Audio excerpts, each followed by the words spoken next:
नमस्कार, स्वागत आप सभी का। आपके साथ मैं हूं पुनीत। 23 पर नजर, नहीं छोड़ेंगे कसर, और इसी संकल्प के साथ भोपाल में बीजेपी की बड़ी बैठक का आयोजन किया गया।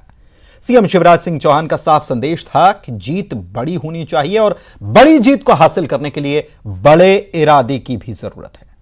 सीएम शिवराज सिंह चौहान ने बीजेपी की बैठक में सांसदों, विधायकों और पार्टी पदाधिकारियों को दो टूक कहा कि काम करिए, क्योंकि बिना मरे तो स्वर्ग भी नहीं मिलता।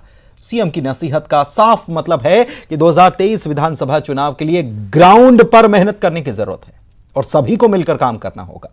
उन्होंने नसीहत भी दे डाली कि अगर कोई भी पार्टी के निर्देशों का पालन नहीं करेगा तो पार्टी को उस पर विचार करना पड़ेगा।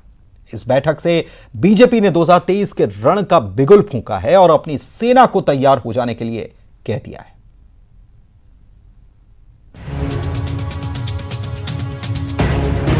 निकाय चुनाव के नतीजों के बाद बीजेपी की पहली बड़ी बैठक में सांसद और विधायकों को सीएम शिवराज की बड़ी नसीहत मिली है। नसीहत ये कि वक्त निकालिए और काम करिए, क्योंकि बूथ को मजबूत करने से जरूरी और कोई काम नहीं। दरअसल निकाय चुनाव में बीजेपी को उम्मीद थी कि 16 की 16 मेयर सीटों पर पार्टी को बड़ी जीत मिलेगी, लेकिन इस बड़ी जीत से बीजेपी कुछ कदम दूर रह गई।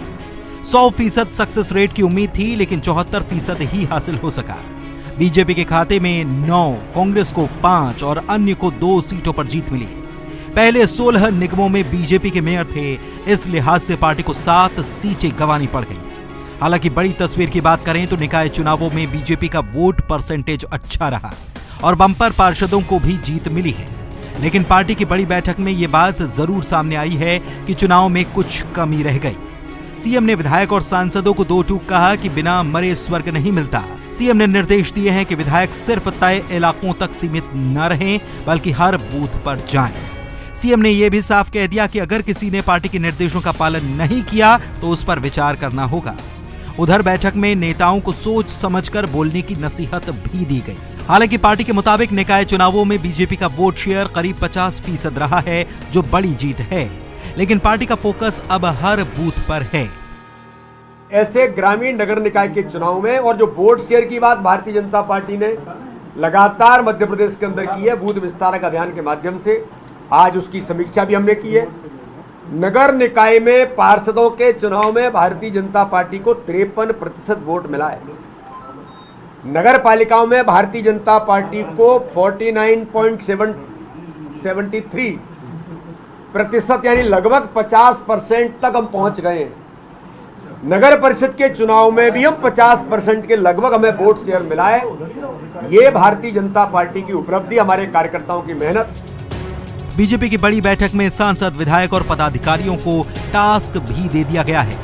विधानसभा चुनाव में बीजेपी ने तकनीक का फायदा उठाने के लिए भी प्लानिंग की है। बीजेपी अब मोबाइल ऐप सिस्टम से बूथ पर जमीन मजबूत करने के लिए काम कर रही है। बीजेपी ने एक मोबाइल ऐप तैयार कराया है जिसका नाम सरल ऐप है। बैठक के दौरान इस ऐप का प्रेजेंटेशन तक दिया गया।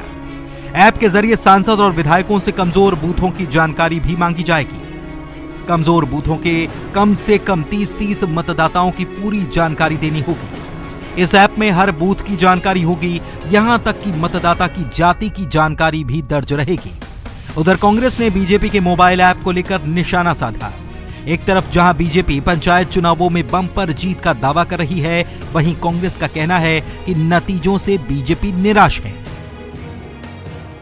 जो नगरीय निकाय, नगर पंचायत के चुनाव आए, उसमें जहां 16-0 से 2015 में कांग्रेस शून्य पे थी, इस बार लगभग 8-9 जगह कांग्रेस के मेयर्स जीत के आए और सब जगह हुआ है। और कहीं जहाँ भी जीते हैं ये, तो दो ही चीज़ से इन्होंने बनाए, डरा के या खरीद के। 23 में निश्चित तौर पर इन सब बातों को लेकर एक जो एंटी इनकम्बेंसी बीजेपी की सरकार के साथ है, डैम टूट रहे हैं, बड़े बड़े भ्रष्टाचार के बांध टूट रहे हैं, तो ये सब चीज़ें जब आएगी तो कांग्रेस की सरकार बनेगी। तो ये डरे हुए हैं और निश्चित तौर पर सांसद, विधायक को बूथ के ऐप पे बिठा रहे हैं, तो इससे अंदाज़ा लगा लीजिए कि कितना कुछ भी कर लें, सरकार कमलनाथ जी के नेतृत्व में कांग्रेस की बनेगी। सीएम शिवराज ने इस बैठक में एक बड़ा ऐलान भी किया। जो जमीनें माफिया के कब्जे से मुक्त कराई गई हैं, वहां स्वराज कॉलोनी बनाई जाएगी। जाहिर है ऐसे दावों और वादों की अभी तो सिर्फ शुरुआत है। 2023 का रण जितना करीब आता जाएगा, सियासी हलचल और बयानबाजी भी तेज होती जाएगी। लेकिन फिलहाल बीजेपी ने विधानसभा चुनाव की तैयारियों पर फोकस शुरू कर दिया है और जल्द ही पचमढ़ी में भी एक बैठक होने वाली है। शरद श्रीवास्तव के साथ शैलेंद्र भदौरिया, न्यूज़ 18 भोपाल। और आइए इसी मुद्दे पर करते हैं अब चर्चा की शुरुआत। हमारे साथ खास मेहमान जुड़ चुके हैं। अजय सिंह यादव उपाध्यक्ष हैं कांग्रेस के। अजय जी, आपका बहुत स्वागत है। दिनेश गुप्ता, आप वरिष्ठ पत्रकार हैं। दिनेश सर, आपका भी स्वागत है। दिव्या गुप्ता, प्रवक्ता हैं बीजेपी की तरफ से। दिव्या जी, आपका भी बहुत स्वागत है। सबसे पहले दिव्या जी, मैं आप ही के पास आता हूं। सवाल यह है कि बीजेपी हमेशा लंबी प्लानिंग के लिए जानी भी जाती है। 100 में से 100% लेकर आना है, इसके लिए भी जानी जाती है। दिल्ली से छत्तीसगढ़ और छत्तीसगढ़ से एमपी तक कसावट की कवायद आज हमने देखी है। यकीनन समीक्षा में अमृत के साथ गरल पर भी चर्चा होती है और होनी भी चाहिए, क्योंकि इससे अच्छे की गुंजाइश हमेशा बनी रहती है। लेकिन निकाय के नतीजे क्या पार्टी को चिंता करने का कारण दे रहे हैं? पुनीत जी, मैं भारतीय जनता पार्टी के कर्मठ कार्यकर्ता होने के नाते समझती हूं कि हम लोगों को परमानेंटली एक चुनावी मोड में या मूड में पार्टी हमेशा रहती है। ये देखा जाए तो कोई अतिशयोक्ति नहीं होगी कि चुनाव खत्म होता है कि अगले चुनाव की तैयारी के लिए पार्टी तत्पर तैयार रह जाती है। बीच में कोई हॉलिडे नहीं होता है। कोई चुनाव ये सोचे कि अच्छा मैं विदेश घूम आता हूँ, अच्छा मैंने बहुत सारा काम कर लिया, अच्छा चलो मैं इधर उधर घूम आता हूँ, ये नहीं होता है। अगले चुनाव के लिए अगर आपने कहा था कि नगर निकाय चुनाव जो है वो सारे के सारे सेमीफाइनल थे, तो फाइनल सामने दिखाई दे रहा है। काउंटडाउन शुरू हो चुका है। उस काउंटडाउन की जो तैयारी है वो आज की बैठक अगर कहा जाए तो एक बड़ी बैठक उस तरह की तैयारी की बैठक है। और ये भारतीय जनता पार्टी का सबसे बड़ा जिसे कहना चाहिए एक प्लस पॉइंट है या उसकी रीढ़ की हड्डी है कि हम बैठकों में चिंतन, मनन, विचार, विमर्श, विनिमय सब कुछ करते हैं, जहां से उस बात में भी चिंता होती है कि एक बूथ पे हम कहाँ कमजोर रह गए, या हमारी जीत थी तो वो जीत कहाँ किस तरह की परसेंटेज से हो गई। हमको अपनी पार्टी का विस्तार किस तरह से करना है, इस बात को लेके बहुत गहन चिंतन होता है।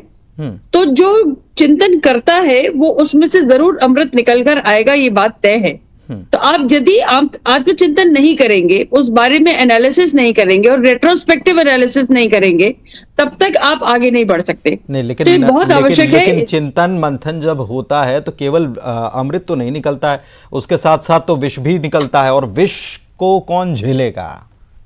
विष पान करने के लिए तो बहुत आवश्यक है कि विष भी निकले, और उस विष में से भी यदि हम उसमें से ना सीखे तो फिर क्या सीखे। तो देखिए, आपने विष निकाला और विष निकालने के बाद उस निष्कर्ष को लेके ही तो आप आगे चलेंगे।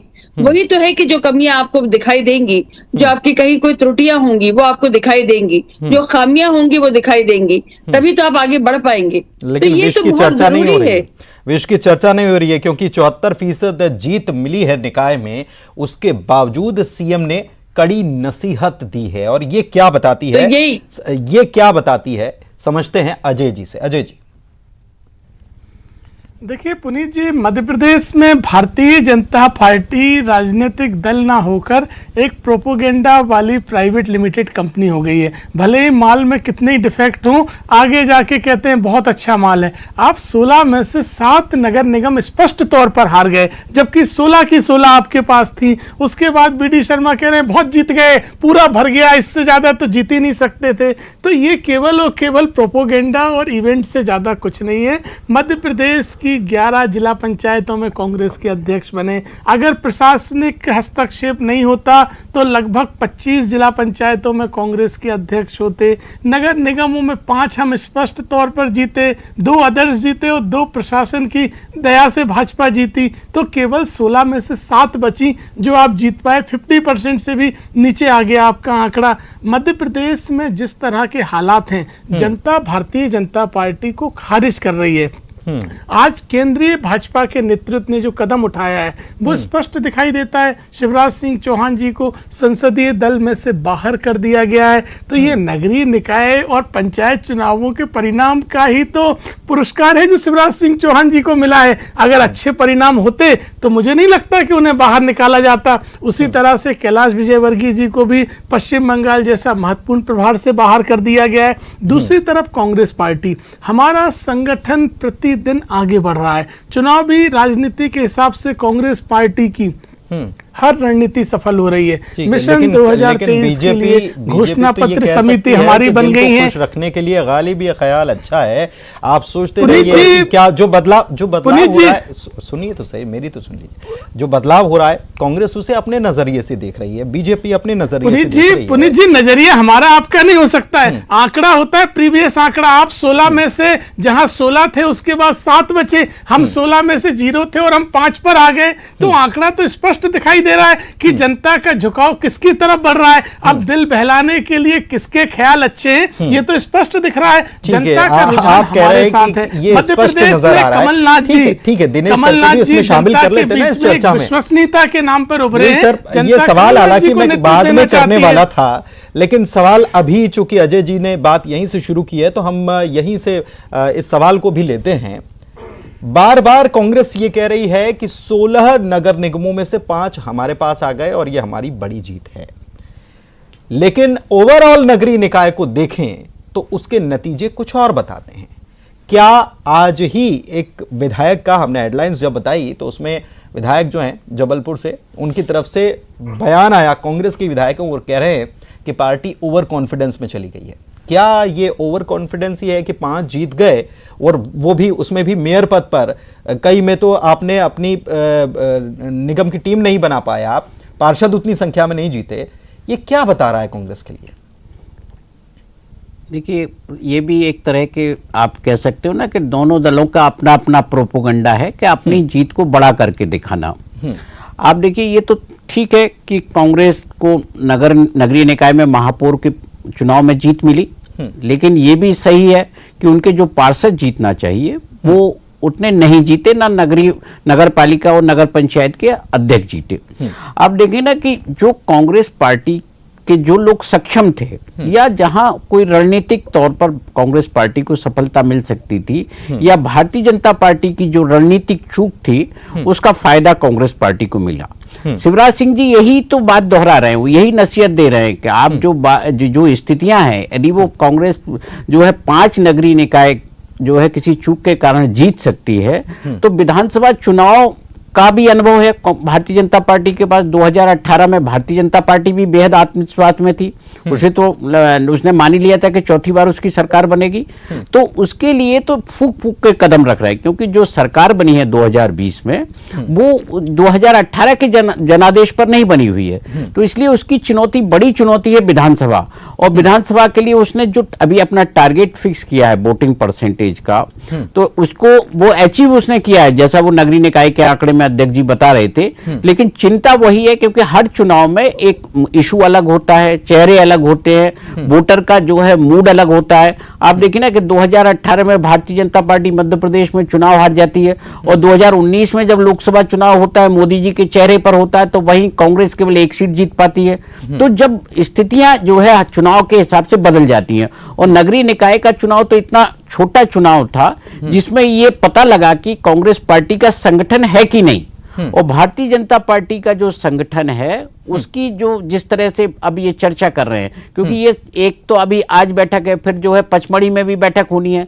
तो भारतीय जनता पार्टी पूरी तरह से अपने कार्यकर्ता को व्यस्त रखने की रणनीति पर चल रही है, और मुद्दे भी वो एक तरह से कहें कि इलेक्शन का एजेंडा भी सेट करने की कोशिश इन बैठकों में कर रही है। ठीक है, ठीक है, ठीक है। दिव्या जी, क्या बूथ स्तर पर फोकस की बात जो आज भी कही गई, इसका इम्प्लीमेंटेशन निकाय चुनाव में पूरी तरह से नहीं हुआ था, इसलिए आज ये बात हुई है? नहीं, आई डोंट थिंक सो कि उसका इम्प्लीमेंटेशन नहीं हुआ था। मुझे लगता है कि मैंने जैसे आपको जिक्र करा कि जैसे कुछ चीजें हैं जहां कहीं कहीं फैलेसी है, कहीं कोई त्रुटि है, कहीं कोई छोटी मोटी अगर कहीं कुछ हमने देखा कि तकलीफ अगर आई है, उन चीजों को एक बार वापस चुस्त और दुरुस्त करा जाए, उस बारे में चिंता करी जाए। तो आपको ये समय मिलता है अपने पुराने एक रिपोर्ट कार्ड के हिसाब से आगे चलने का। तो ये तो आकलन होना ही चाहिए। ये आकलन आप कह रहे हैं कि होना ही चाहिए।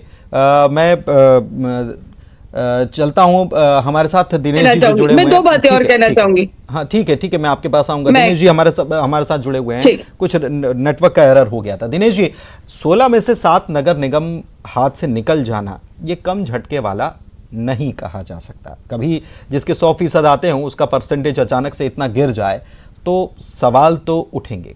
क्या आपको लगता है कि ये जो बूथ स्तर की जो हम बात कर रहे थे, बूथ स्तर पर फोकस अगर पार्टी ने कर भी लिया, लेकिन ऊपर से अगर देखा जाए या ब्रॉड लेवल पर जो सामंजस्य होना चाहिए बूथ स्तर का, क्या उसमें कमी रह गई थी?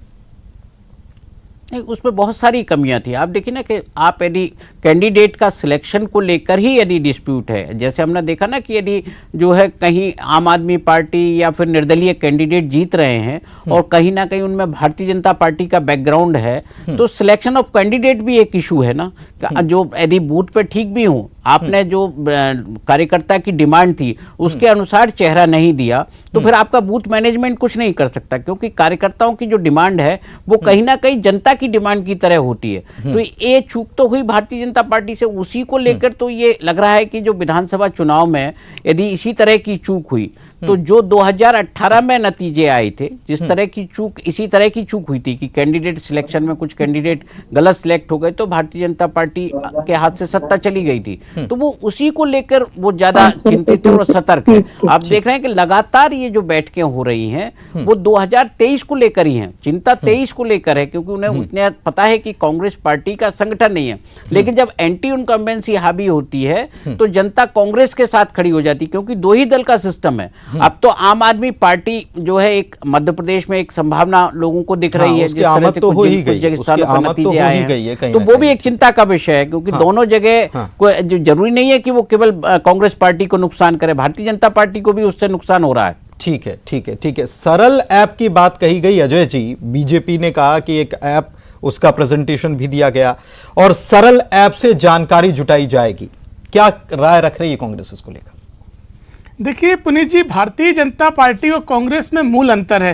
कांग्रेस पार्टी में जो भी काम होते हैं वो यथार्थ में होते हैं, नाटक नौटंकी नहीं होती है। भारतीय जनता पार्टी में पन्ना प्रमुख, बूथ प्रमुख, त्रिदेव। मुझे आप एक बात बताइए, अभी नगरीय निकाय चुनाव हुए, क्या डॉक्टर जामवाल को जबलपुर में, छिंदवाड़ा में जो एडिशनल कमिश्नर साहब को महापौर का टिकट दिया, इंदौर में पुष्पमित भार्गव जो बीजेपी के कार्यकर्ता भी नहीं थे, क्या पन्ना प्रमुखों ने इनके नाम रिकमेंड किए होंगे? क्या पन्ना प्रमुखों से पूछा गया होगा कि इन्हें उम्मीदवार बनाया जाए? तो ये केवल नाटक नौटंकी प्रोपोगेंडा है जो प्रचार प्रसार के लिए बनाया जाता है। इसमें एडिशनल जानकारी संगठन खोखला है। इसके साथ एक एडिशनल जानकारी आपको और दे रहा हूं, और ये कांग्रेस के लिहाज से भी महत्वपूर्ण जानकारी है कि ऐप के जरिए जो कमजोर बूथ हैं उसकी जानकारी न केवल ली जाएगी, बल्कि कम से कम 30 मतदाताओं की जानकारी देनी होगी, वहां जो बूथ देख रहे हैं, और जाति समेत देनी होगी।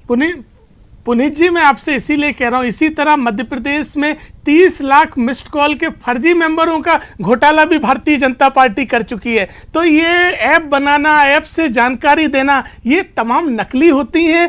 मृत लोगों के नाम भेज देते हैं, सरकारी कर्मचारियों के, कांग्रेस के कार्यकर्ताओं के। सार्वजनिक कर दें वो ऐप की सूची तो हम बता देंगे उसमें से कितने नाम है। जनपद पंचायत अध्यक्षों में कांग्रेस के टेक्नोलॉजी का सहारा अगर बीजेपी ले रही है तो ये केवल प्रोपेगेंडा। निगेटिविटी कहां नजर आती है? दूसरी तरफ कांग्रेस पार्टी, हमारे संगठन चुनाव चल रहे हैं, बूथ स्तर तक कांग्रेस का संगठन पहुंच गया है और तमाम बूथ प्रमुखों की सूची भी हम सार्वजनिक करेंगे। भारतीय जनता पार्टी की तरह झूठ नहीं बोलेंगे। हमारे सभी कार्यकर्ता सही मायने में काम कर रहे हैं और कांग्रेस पार्टी प्रोपोगेंडा नहीं करती है। बूथ, मंडलम, सेक्टर तक कांग्रेस का यानी आप कह रहे हैं कि हम मैनुअल काम करते हैं, वर्चुअल बात नहीं करते। ठीक है, आप कह रहे हैं कि मैनुअल काम करते हैं, वर्चुअल बात नहीं करते। ठीक है, मैं समझ गया आपके पास। ठीक है, समय की कमी है, दिव्या जी के पास चलेंगे। दिव्या जी, एक तरफ कांग्रेस से मुकाबला न होने की बात बीजेपी कहती रहती है और दूसरी तरफ हर मंच पर कांग्रेस पर वार करना, क्या अभी आपको लगता है कि कांग्रेस बहुत बड़ा खतरा है आप लोगों के लिए? खतरा नहीं है पुनीत जी, बिल्कुल भी खतरा नहीं है। और अजय जी तो मुझे लगता है दो विरोधाभासी बातें बोल रहे हैं, और हास्यास्पद बात है कि भारतीय जनता पार्टी यदि बूथ और चुनावी प्रोपेगेंडा है और आप फर्जी मिस कॉल की सूची सार्वजनिक है, आपने हमारे जनपद सदस्यों को अपनी सूची में बना दिया। क्या विरोधाभासी बात है इसमें दिव्या जी? क्या विरोधाभासी बोलने भर से विरोधाभासी हो जाती है? बताइए मेरी बात में कहाँ विरोधाभास आपको दिखाई दिया? मैंने दोनों ही एक ही जैसी बात कही कि आपका प्रोपेगेंडा है। आप तो प्रोपेगेंडा ही जब लगातार बोलते हैं, बोलने नहीं देते। जब मेरा समय तो मैं विरोधाभासी क्या है ये समझा दीजिए। ठीक है दिव्या जी बात रखिए, दिव्या जी बात रखिए। आप बोल अजय जी, आपका समय था, मैंने बहुत पेशेंस से आपकी बात सुनी, अब मेरी सुन लीजिए। आपकी बातों में विरोधाभास ये है कि आप अगर आप काम करें, आप सुनिए, आपने अगर काम करा तो वो सही, और भारतीय जनता पार्टी अपने पन्ना प्रमुख के बारे में चिंता करे तो वो गलत, वो चुनावी प्रोपेगेंडा। ये कैसे हो सकता है? मैंने आपको प्रॉब्लम उदाहरण ये के है साथ कि दिए, ऐसे कांग्रेस उम्मीदवार सर आपने आप बनाए मेरे को जिन्हें बोलने आपके दीजिए, पन्ना प्रमुख पहचानते भी नहीं थे, तो ये मैंने गलत बोला, आप बता दीजिए क्या जो अजय जी आप मुझे बोलने देंगे? वो आपके कार्यकर्ता नहीं थे? चलिए ठीक है। बीजेपी अपनी तैयारी की बात कह रही है, कांग्रेस बीजेपी की तैयारी पर सवाल उठा रही है, लेकिन इस मंथन का क्या नतीजा निकलता है ये समझ लेते हैं दिनेश सर से। दिनेश सर, ये मैं आपसे समझना चाह रहा हूं कि ये जो पूरा मंथन हुआ है इसमें नसीहतें बार बार दी गई हैं, चाहे वो जो बात नहीं सुनेगा उसका हमको उसके बारे में सोचना पड़ेगा, बिना मरे स्वर्ग नहीं दिखता, ये सारी बातें जो मुख्यमंत्री ने कही हैं ये क्या बता रही हैं?